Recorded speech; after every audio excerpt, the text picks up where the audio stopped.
Smart viewers, kalian ada nggak nih yang suka nonton film-film Susana ataupun Barry Prima?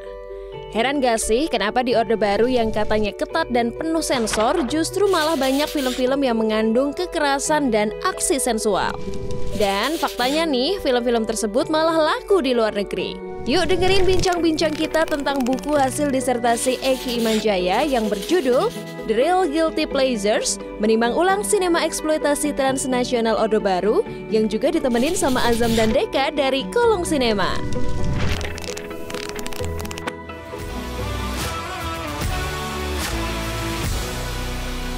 Halo Smart Viewers, selamat datang di Good Talk di Binus TV sebagai digital content creator kampus pertama di Indonesia. Smart Viewers, hari ini aku ditemenin sama lagi-lagi sama Pak Eki Imanjaya. Halo. Tapi nggak berdua doang, karena kita ada berempat di sini.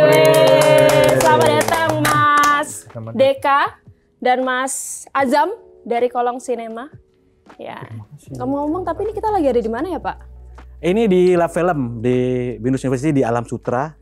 Ini adalah salah satu karya dari mahasiswa. Kita punya mata kuliah namanya Production Design. Jadi mereka yang menang pitching akan membangun set ini untuk nantinya dibikin jadi set film mereka gitu. Wah, keren.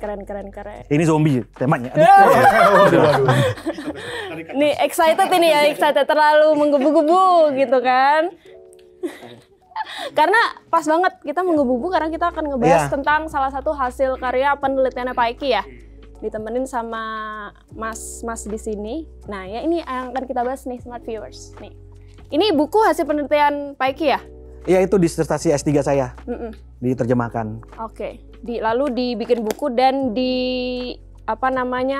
dicetak oleh Binus Publishing ya, Smart Viewers. Judulnya The Real Guilty Pleasures, menimbang ulang sinema eksploitasi transnasional Orde Baru. Wih, menakutkan ya Pak ya? Enggak ya? Enggak sih, sebenarnya kalau kita ngefans sama film-film jadul, film-filmnya Barry Prima, Susana, film-film Jaka Sembung, nah itu kan saya ngebahas itu gitu, karena awalnya ketika saya di Belanda, bukan sombong, bukan congkak ya, ketika saya kuliah S2, saya nemukan, itu setelah diceritakan oleh Joko Anwar juga nih, ada film-film lama tahun 80-an, 90-an, diedarkan ulang 20 tahun kemudian di luar negeri gitu kan. Yang benar. Nah, itulah terus saya tertarik, kenapa ya di film-film itu justru yang beredar ya, bukan film-film yang menang Citra misalnya, atau film-film yang dipuji-puji author atau sedih dengan saudara-saudara yang figur yang besar gitu. Tapi justru film-film yang seperti ini yang di zaman Orde Baru laku tapi nggak terlalu diapresiasi oleh kritikus, oleh akademisi, jangan itu gitu. Kalau di buku ini kan ada istilah namanya film B ya Pak ya. Nah, ini kalau bagi aku juga sesuatu yang baru nih. Tapi kalau film B, kalau boleh dijelasin lebih lanjut apa sih Pak? Film B itu setelah film A gitu. Jadi zaman dulu dari A terus ke B gitu. Bener ya Pak ya? Jadi zaman dulu itu, kalau dulu ada namanya teater mobil ya di Ancol tuh. Kemudian ditutup karena ada fenomena yang namanya zaman itu mobil goyang kan. Mereka bikin film sendiri gitu. Nah, itu ada film A, ada film B di Amerika ya. Jadi mereka belinya itu gelondongan. Film A tuh film yang bagus, semua orang pengen nonton. Terus ada juga film B yang biasa-biasa aja. Tapi mereka harus bikin 2 film tiket harga 1 gitu. Karena itu orang berbondong-bondong zaman itu ya, bikin film-film yang asal-asalnya yang penting buat jadi film pendampingnya film A gitu. Tapi sekarang film B jadinya jadi B itu bisa bad ass gitu ya, bisa low budget biasanya, dan itu mirip-mirip dengan exploitation cinema juga. Kalau exploitation itu kan mengeksploitasi itunya ya, isinya, materinya dan marketingnya gitu. Sementara kalau ini adalah dari low budget gitu ya. Ini film-film mereka nih sengaja nih low budget, padahal anak zaman sekarang, tapi milihnya film B. Dan banyak inspirasi film-film B zaman 80-an gitu kan. Nah itu, dan 90-an juga kan film-film TV gitu ya. Nah, saya pengen tahu apa yang terjadi jadi gitu loh. Karena film B itu di Indonesia nggak banyak orang tahu film B, film cult, eksploitasi. Kecuali 5-10 tahun belakangan baru ada istilah-istilah itu di Indonesia gitu. Oke. Nah, sebelum kita ngebahas, nanti kita bahas lebih lanjut ya Pak ya. Aku mau menyapa dulu kepada 2 bersaudara ya. Iya, Ini yang mana kakak, yang mana adik nih, Mas? Ini emas semua. Sumuran, kita barengan lahirnya. Ini kalau Smart Viewers tahu Kolong Sinema ya? Boleh dong diceritain dulu Kolong Sinema nih aktifnya ngapain aja ya? Mungkin dari Mas Deka dulu. Mas Deka boleh. Kami berdua bergerak mengurus kolektif kecil namanya Kolong Sinema. Itu fokusnya di film-film yang kayak Mas Eki sebut tadi, film-film kelas B, tapi fokusnya di film horor kelas B yang biasanya berbudget rendah, terus beride-idenya tuh yang liar-liar, absurd, aneh-aneh gitu, dan dibikin sama teman-teman sendiri gitu. Dan biasanya itu tadi mengeksploitasi tema-tema yang ajaib-ajaib gitu. Tapi kenapa tertariknya ke arah situ gitu, Mas? Karena seleranya jelek aja kayaknya. Iya, betul. Masa sih? Punya kapasitas buat bikin film art house ya soalnya. Jadi kita bikin film jelek aja. Tapi kalau sekarang lagi produksi film kah? Iya, sekarang kami masih aktif bikin film beberapa film pendek ya. Tapi mungkin buat produser di luar sana yang mau silakan. Ada budget dana, silakan boleh. Ketika Rex masih boleh dihubungi kami. Tapi emang terbuka banget waktu untuk funding gitu biasanya kalau nggak patungan sama teman-teman atau sama ini, emang beneran ada orang yang kayak mau jadi sponsor gitu, satu orang nih buat bikin film nih.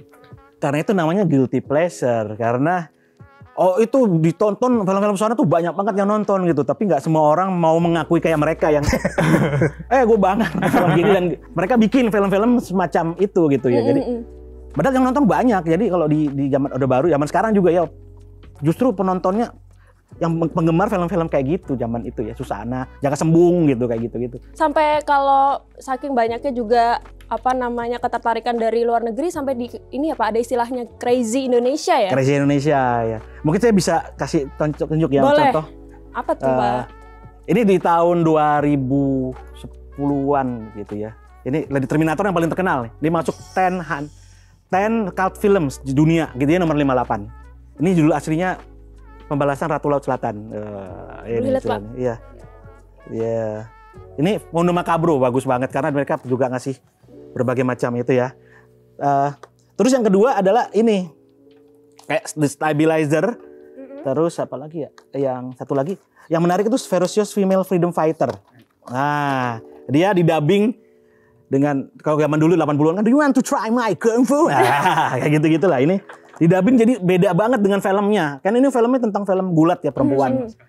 Perempuan bergairah terus dihajar kayak WhatsApp Tiger Lily, terus jadi film agak-agak komedi Jewish begitu. Ini misalnya ini. Terus apalagi ini ada juga mereka bikin film-film yang mereka nggak peduli dengan kualitas, yang namanya bootleg kayak gini nih. Ini kan Satan Slave tuh budak pengabdi setan ya kan. Pengabdi setan. Tapi ini ya versi yang low res gitu, yang nggak bagus. Ada satu lagi yang tadi Special Silencer sekarang dari diterbitkan ulang oleh Mondo Macabro. Ini Serbuan Halilintar, Eva Arnas yang main. Eva Arnas gitu. Nah, ini film aneh. Karena kenapa dibilang Crazy Indonesia? Karena mereka merasa mereka kan jauh ya.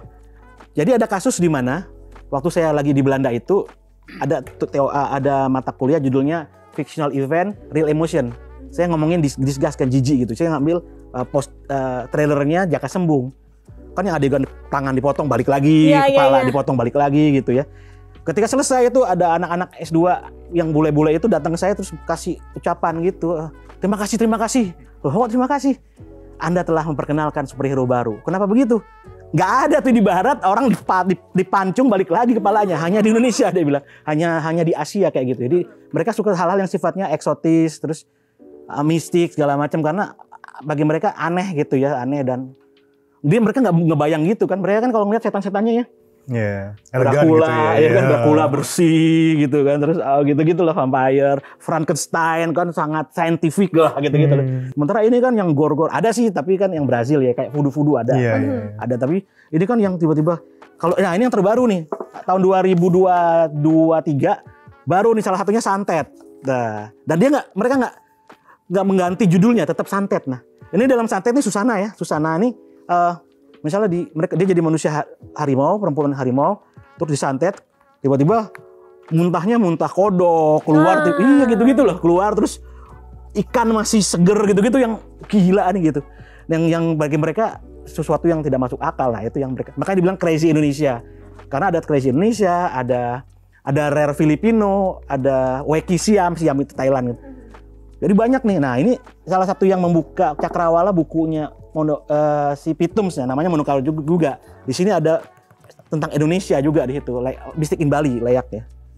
Oh. Nah, ini jadi dan ini namanya Weird and Wonderful Cinema Around the World. Jadi ada Argentina, ada Brazil, ada Turki gitu macam-macam. Jadi sebenarnya kaya banget ya Pak. Dan jadi ini ternyata ketertarikan khusus gitu. Sebenarnya kalau ngomongin soal penonton mah sebenarnya ada ya Pak yang suka tentang film-film jenis kayak gini gitu. Nah, mereka nyari-nyari itu film-film yang aneh-aneh yang non mainstream. Nah, ini nih kerjaan mereka nih. Tapi kalau boleh tahu Mas, kalau misalnya lagi produksi film gitu, menyusun ide kreatifnya tuh biasanya ngapain? Kalau biasanya kalau kita tiap kali sebelum bikin film kita mesti tahu dulu kan kita mau merujuk ke era apa. Karena kita biasanya kalau bikin film kita selalu jadiin ini jadi kayak love letter gitu. Jadi kayak ini tuh bentuk cinta kita ke sinema, kita tuangkan lewat film gitu. Ya misalnya kita mau bikin film yang referensinya rujukannya ke film-film 90s, 80s gitu kan. Jadi kita bikin film yang desainnya serupa. Jadi kalau katanya Mas AJP, Adrian Jonathan Pasaribu, ini tuh kayak fotokopi dari certain era gitu. Gitu-gitu. Jadi kayak kami biasanya kayak emang nyoba buat kayak ini gitu. Tapi emang kita sebenarnya juga jadi kayak melting pot ya sebenarnya. Jadi kayak ada beberapa rujukan dari era ini nih kita campur-campurin ke ini. Jadi misalnya kayak Anak Haram Pantai Selatan itu film kami sama OTT namanya Flip Flop. Itu kami menggabungkan soap opera 80s akhir ke 90s awal tapi ada Sinetron Tengah Malam gitu ya. TV zaman TV sama Sexploitation gitu kan sama hiu. Lah 90-an ya. Tapi ditambahin pocongnya pocong hiu gitu kan. Iya, jadi kayak macam-macam gitu. Mungkin Mas Dika mau nambahin enggak mungkin? Iya, kayak emang karena dari kecil tuh kayak ketertarikannya emang kesana gitu, kayak dulu kan kayak sumber hiburan utamanya tuh kayak rerun film-film lama di TV. Terus di rental kan juga istilahnya kayak kami tuh semacam ada prinsip kayak bukan film lama nih nggak usah ditonton, nyari yang baru, tapi lebih ke kalau kami belum nonton filmnya berarti filmnya baru gitu. Jadi kayak ya udah yang tersedia di depan kami waktu itu dan emang condongnya ke yang film-film yang masih pakai efek-efek praktikal gitu, masih actingnya jelek, tapi istilahnya kayak kami kayak justru dapat charmnya di situ, terus nemu momen-momen yang absurd nggak kepikiran gitu kan, kayak meskipun kadang film-film serupa itu nggak sengaja gitu untuk kecelakaan gitu film. Nah, kami tuh berusaha di Kolong Sinema tuh berusaha mengcapture kecelakaan tadi tapi sengaja gitu loh. Kayak kebayangkan kayak film-film yang kayak lah ini kenapa dia begini ya gitu, kayak yang umum tuh misalnya kayak yang sering misalnya kayak film-film India atau sinetron ada misalnya orang lagi logikanya jadi kacau gitu loh, misalnya orang dikejar mobil tapi mobilnya memilih yang nyetir mobil memilih untuk turun buat lari kayak gitu-gitu kan sering tuh nemu-nemu. Nah itu kami kayak sengaja gitu loh dibelokin ke sana gitu logikanya. Jadi kami kayak merayakan kegagalan dan kenaifan film-film itu gitu. Tapi kalau produksinya biasanya berapa lama di satu film gitu? Beda-beda? Beda-beda sih, tapi biasanya tuh 1 sampai 4 hari biasanya. Tergantung durasi filmnya juga gitu kan. Yang terakhir tuh yang kayak Anak Haram Pantai Selatan itu tuh kecelakaan panjang ya. Itu soalnya awalnya harusnya filmnya setengah jam gitu kan, tapi karena ternyata di luar dugaan akhirnya kita syutingnya cukup lama 4 hari gitu. Pernah kok 1 hari juga pernah gitu sih. Jadi tergantung ininya. Krunya cuma 2 orang juga pernah. Iya. Menarik ya Pak. Yang no budget juga pernah. Sangat pernah. Pernah. Tapi tetap makan kok. Tetap dikasih makan. Bedanya sama orang-orang 80-an. Kalau mereka tuh zaman dulu kan nggak ada ya pilihan dan juga nggak ada CGI jadi mereka kayak El Badrun tuh mereka bikin sendiri tuh kayak gagak-gagakan, garuda-garudaan, terus yang kepala muncrat gitu kan. Hasilnya jadi begitu, padahal mereka pengen beneran bikin film yang bagus sih, tapi hasilnya dianggap oleh Barat sebagai B. Nah, kalau mereka emang sengaja bikin estetikanya film B gitu. Oke. Menarik. Nah Mas ini kan Iya. sebelumnya udah baca buku ini ya berarti ya? Ya kan? Gitu. Karena nih terbitnya tahun berapa Pak? 2022 ya? Iya. Oh, bukunya? 2022 ya? Gitu. Menurut Mas nih, kan dengan adanya penelitian dari Pak Eki nih ya, kita geser agak Betul. sedikit serius lah ya. Menyentil-nyentil kan sebagai institusi pendidikan juga gitu. Dengan hadirnya penelitian ini, itu bikin kalian merasa ini nggak sih? Oh, aku punya ini nih, dukungan nih, landasan yang kuat nih untuk terus memproduksi film-film kelas B ini. Terus, gitu nggak? aku rasa ini sangat perlu dihargai, diapresiasi sekali Mas Eki. Terima kasih banyak karena Mas Eki itu akademisi loh yang kayak mau fokus dan studinya di film kelas B gitu kan. Ada kayak ada semacam validasi kali ya dari akademisi yang akhirnya kayak bisa bikin kayak ini tinggi loh. Ini juga orang, kanon nih. Ini kanon nih gitu kan. Ini orang penting nih gitu mau ngomongin film kelas B gitu kan. Apalagi kayak kalau misalnya aku boleh sedikit balik ke soal aku dulu.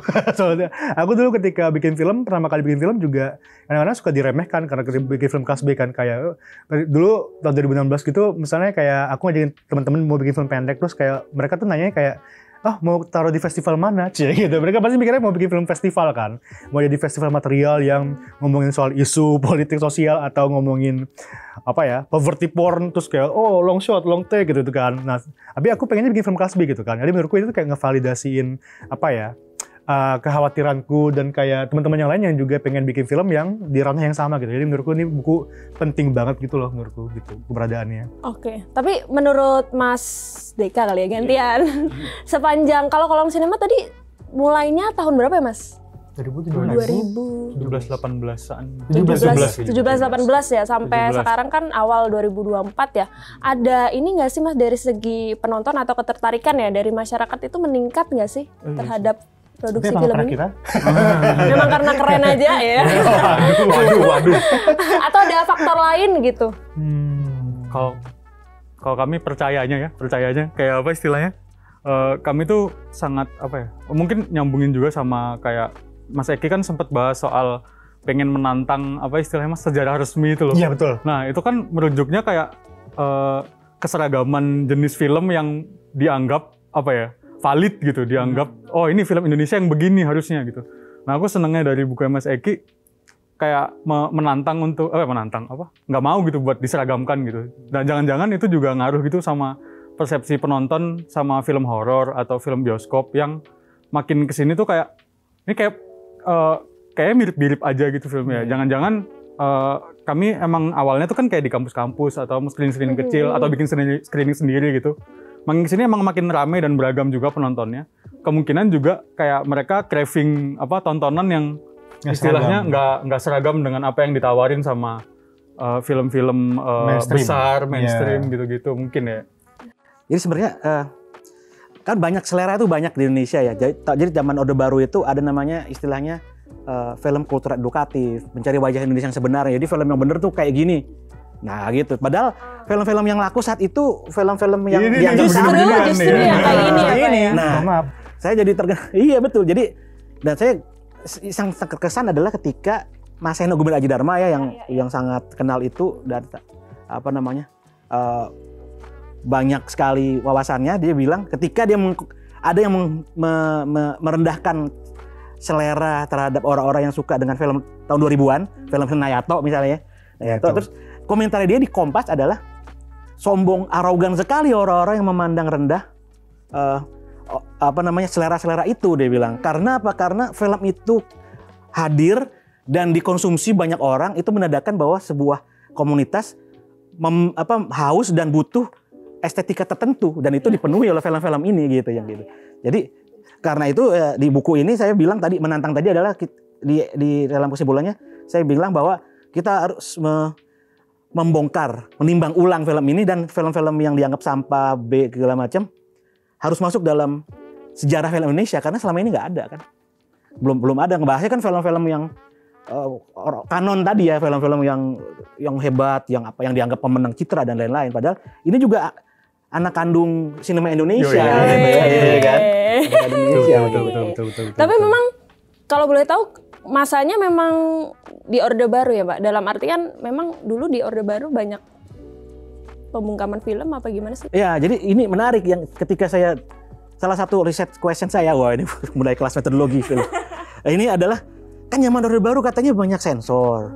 Terus katanya untuk jadi banyak filter untuk jadi saudara harus jadi asisten sutradara selama berapa tahun dan lain-lain, penuh dengan sensor. Tapi kok film-film ini sampah yang banyak gori dan soft porn lah ya, atau apa ya, yang banyak adegan eksotis, kok banyak beredar gitu kan? Ada apa? Bahkan keluar negeri. Karena itu saya yang fokus kan dari tahun 79, dari mulai Primitif, film pertama Berry Prima, masuk ke pasar film di Cannes, film festival film terbesar ya. Kemudian sampai 95 ketika ada co-production antara Indonesia dengan Jerman, Indonesia dengan yang lain gitu. Nah itu saya teliti tuh kenapa orang-orang Barat suka gitu. Jadi pada akhirnya menurut buku ini yang saya tulis, pemerintah Indonesia tuh pengen film Indonesia tuh harus mencari wajah Indonesia yang sebenarnya, kota edukatif. Tapi di Barat, di luar negeri, nggak cuma Barat ya, di Jepang segala macam, orang taunya Crazy Indonesia, bukan, orang nggak tahu siapa itu katakanlah Teguh Karya, Usmar Ismail gitu ya. Itu faktanya begitu, orang taunya ya Susana, Berry Prima gitu kan, Eva Arnas, dan mereka punya forum-forum online yang ngomongnya jauh lebih ngelotok, lebih jago dari saya, fans ini. Karena kan kalau menurut Profesor Mark Jankovic ya, supervisor saya bilang, fans itu punya apa ya istilahnya, otoritas keilmuannya gitu. Jadi saya ngefans, ini kan saya juga ngefans sama film-film ini, itu saya bikin, tapi orang yang beneran ngefans, kolektor segala macam, itu punya otoritas keilmuan yang, karena mereka sangat ngelotok gitu ya kalau orang udah ngefans ya. Dan mereka berasal dari sebagai fans kemudian bikin film gitu. Dan itu jadi sebuah fondasi yang kokoh gitu. Dan sebagai young generation gitu. Nah itu saya bingung tuh. Young generation tapi nontonnya adalah film-film Susana gitu ya. Karena itu tadi pengaruh TV ya, nggak nonton bioskop malam apalah istilahnya itu. Justru harus ada yang meneruskan dong Pak, ya kan? Betul. Sepakat. Ya. Ini sebuah hal yang baik gitu. Nah, tapi Pak, ini aku mau nanya masih terkait film sih, tapi mungkin agak melenceng dikit ya. Ini kan sebagai Pak Iki yang sudah lama dan Amer bersaudara yang sedang menggeluti ini, menurut Bapak dan Mas-mas ini kondisinya sekarang itu gimana sih Pak? Dalam misalnya pemerintah ngasih fasilitas tertentu nggak sih untuk turut mendayagunakan film-film kelas B ini?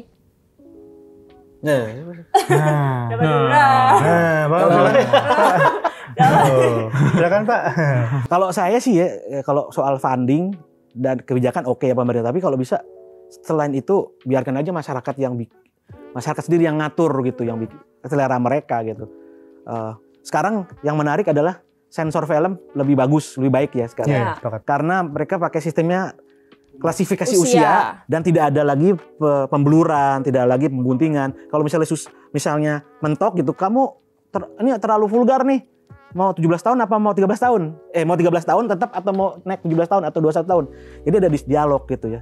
Itu sih. Sebenarnya tapi dari segi masyarakat tuh yang agak riskan, tapi kan mereka nggak nonton film-film ini. Terlalu niche. Cuman masalahnya menarik adalah di perjalanan mereka ini keliling di kota-kota itu, mereka menemukan tidak hanya fans tapi sesama filmmaker yang bikin film serupa ya. Itu yang menarik, ternyata banyak juga loh gitu yang bikin. Bahkan mereka bikin terakhir pada film Jenglot ya. Film Jenglot itu kerja sama beberapa teman kolektif juga yang semangatnya mirip-mirip sama kami gitu, bikin film-film murah, film-film genre yang kami nyebutnya idenya raksasa tapi budgetnya mikro gitu. Jadi kurcaci. Makanya Jenglot enggak ya? Bisa.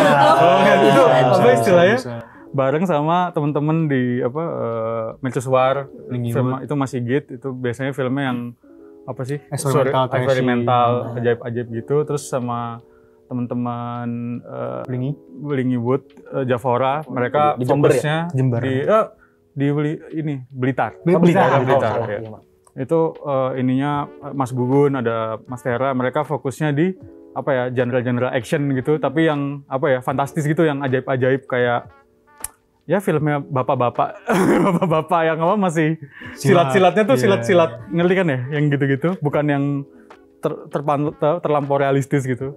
Terus sama siapa Mas Berak Brothers tuh nama ini apa ya? Masih di rel yang sama. Oh iya, itu masih. Kalau Berak ya sama Fluxtube juga mungkin pernah dengar. Iya. Nah, yang menarik keadaan sekarang itu jauh lebih baik karena selera-selera kami ya itu diakui. Buktinya apa? Film-film mereka itu diputer di festival-festival film yang selama ini dianggap barometer gitu ya. Jakarta Film Week, bahkan Jogja Netpark Asia Film Festival gitu, yang festival terbesar, salah satu festival terbesar di Asia Tenggara. Nah itu mereka masuk dan ada diskusinya, ada apa ya, artinya diakomodir lah selera-selera yang begitu gitu. Jadi bagian sah dari itu, dari film Indonesia saja. Udah mulai ada dari orang filmnya sendiri gitu ya. Iya. Semoga kedepannya juga lebih baik dan Amin. Amin. dan mungkin tidak dibungkam juga Amin. ide-ide yang ada gitu, Iya. Pak. Nggak tahu juga nih tapi ya. Nggak amin mas. Iya makanya amin. Enggak dong. Maaf. Nah, ini kan akhir-akhir ini katanya ada gelombang kedua dari film-film ini ya, Pak ya? Iya. Kayak Santet nih, Special Silencer juga Iya. menurut contekan tim kreatif. Terima kasih tim kreatif gitu. Nah ini ada nggak Pak di sini atau Ini Santet nih. Yang ini ya? Santet, saya baru nemu satu, bukan dulu. Jadi ini yang disebut dengan apa namanya, public engagement. Ini yang versi lama. Jadi karena mungkin baru saya yang penelitiannya yang cukup banyak ya tentang ini, maka mereka banyak orang-orang dari luar negeri, distributor ngobrol sama saya gitu. Misalnya ini Santet ini Vinegar Syndrome, saya bikin audio commentary. Jadi Santet ini tahun 89-an, 80 berapa kalau nggak salah. Terus yang sudah bisa saya spill adalah Special Silencer, maka bro bikin, tapi hanya limited edition. Oke. Kemudian saya sedang juga membantu.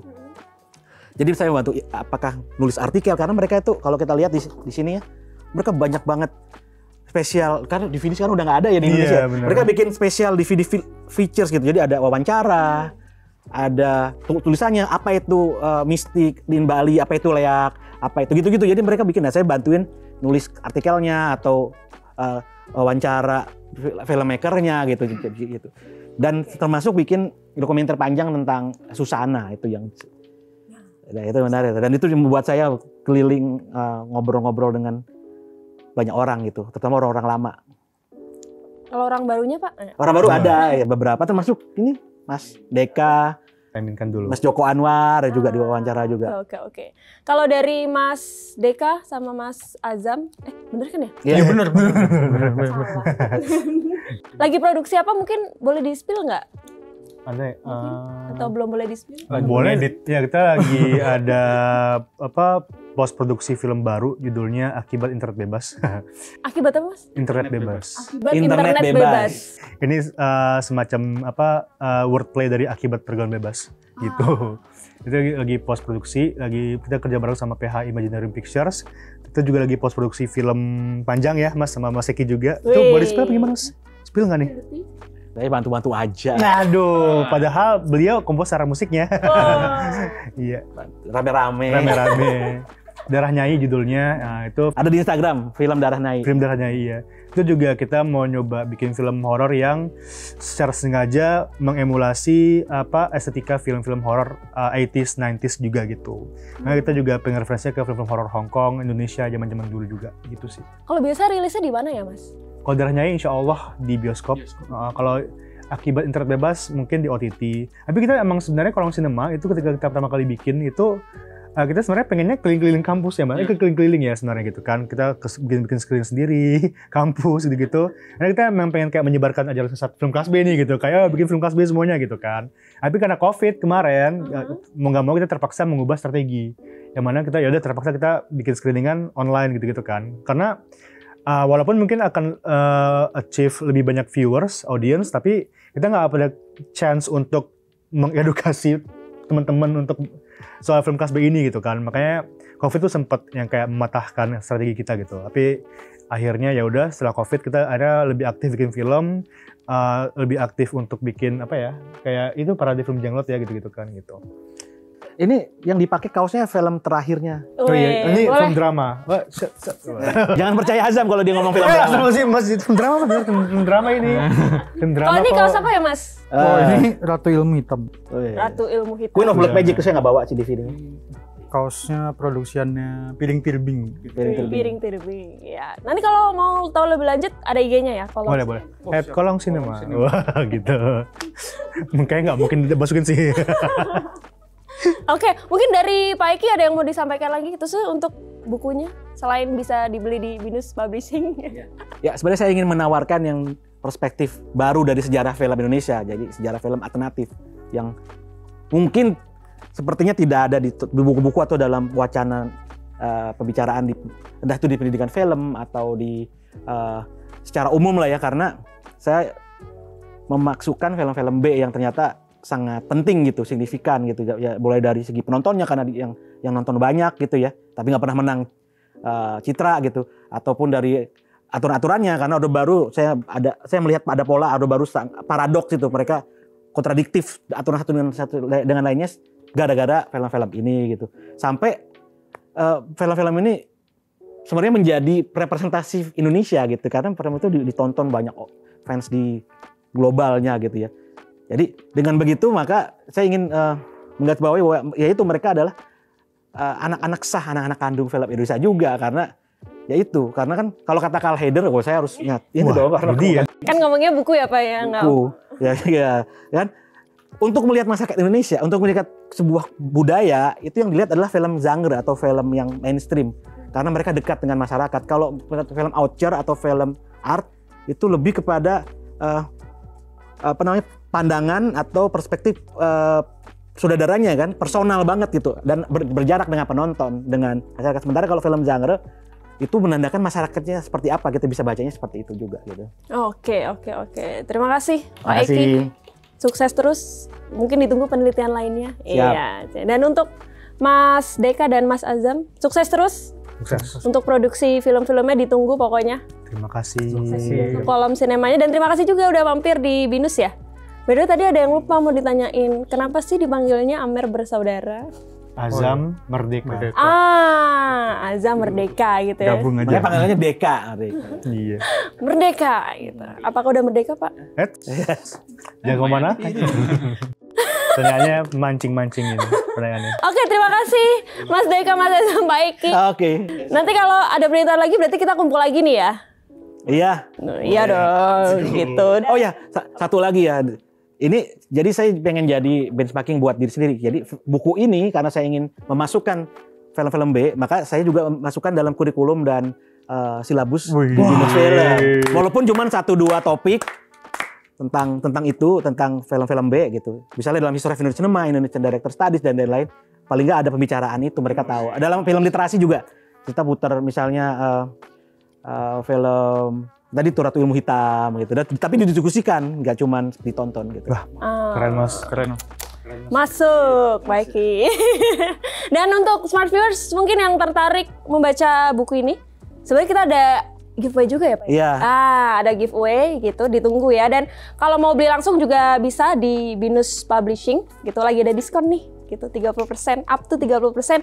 Ada di Shopee, ada di Tokopedia, atau smart viewers bisa cek langsung di IG-nya @Binus Publishing. Dan mungkin untuk dosen-dosen lain juga yang tertarik menerbitkan gitu kan hasil penelitiannya, bisa langsung email aja di Binus Publishing, di bawah ini nanti ada ya smart viewers gitu. Terima kasih sekali lagi untuk Pak Eki dan Mas Deka, Mas Azam gitu. Terima kasih. Dan untuk smart viewers, Binus, terima kasih Mas Eki. Terima kasih Mas Eki. Dan untuk smart viewers jangan lupa komen juga di video kali ini. Thank you udah nonton. Jangan lupa like dan subscribe YouTube channel Binus TV, dan sampai jumpa smart viewers di episode selanjutnya. Bye bye.